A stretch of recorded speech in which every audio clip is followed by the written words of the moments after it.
Regeneration certainly aims to meet the needs of contemporary culture, and particularly aiming for young people who are currently not attending many Methodist churches, so those in their late teens, throughout their 20s, even into their 30s.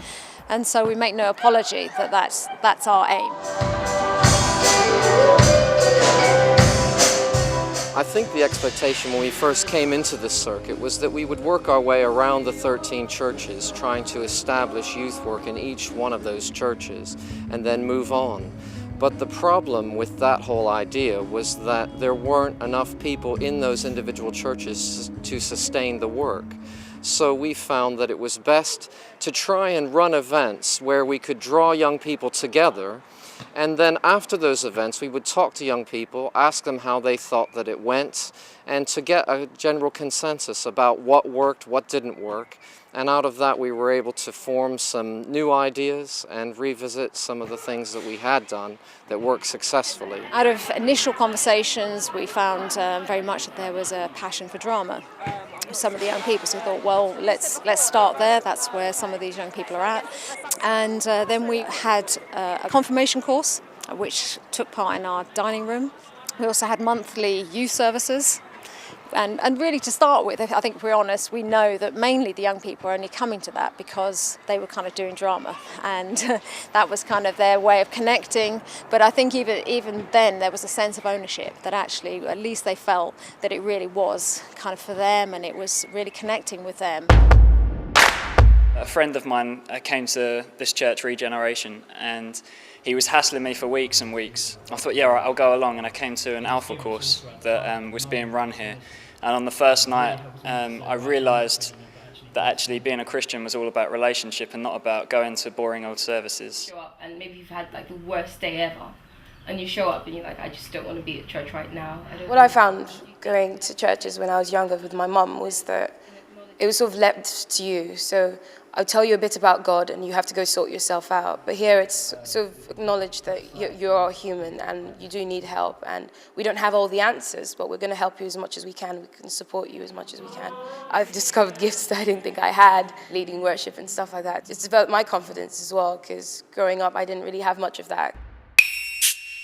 I think that when I came along to Regen, I wasn't expecting at all to be accepted, because I had been sort of in hospital for nearly 2 years, and I'd kind of gone back a year in school, and I had suffered quite a lot with self-harm behaviours and stuff like that, and you can come along and you've still got people here who like you, despite what you've been through, despite all these things, and they're willing to sort of give time and support you along the way as well.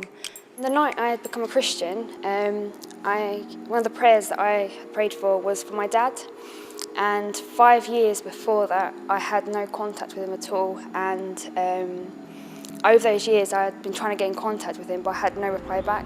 And the next day I received a text from my actual father, which was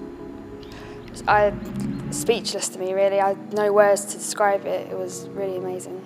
Before I came to Regen, the sort of people I used to hang around with, I had this one girlfriend, she was caught in a house fire, and that completely blew my whole world apart, sort of thing. And when I actually came here, it kind of like filled the gap that I needed. No matter how bad things are outside, no matter if what's gone on, I can always come here and I feel loved. There's always people here listening for me and that I can talk to and open up to.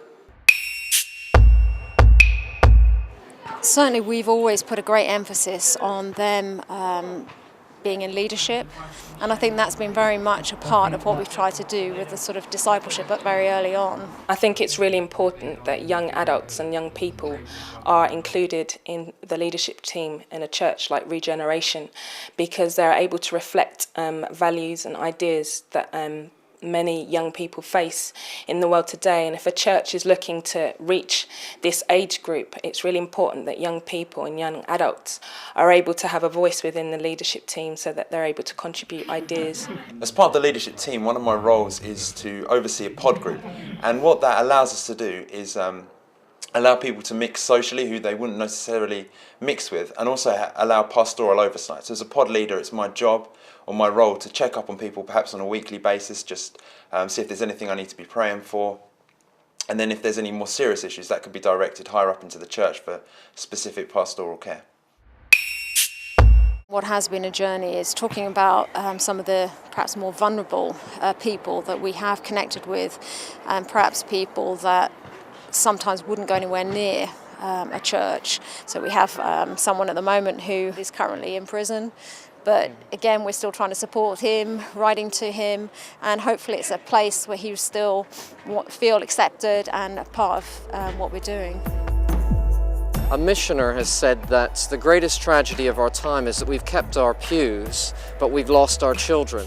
If we want to see a church that is alive and vibrant, we need to move with God's plan and God's agenda, and He's always moving forward. For us, we want to kind of have that vibrancy of a community that's actually alive and that is growing and changing, but actually it's somewhere where people's voices can be heard, and there's kind of a real celebration of life and what it means to actually be a Christian today.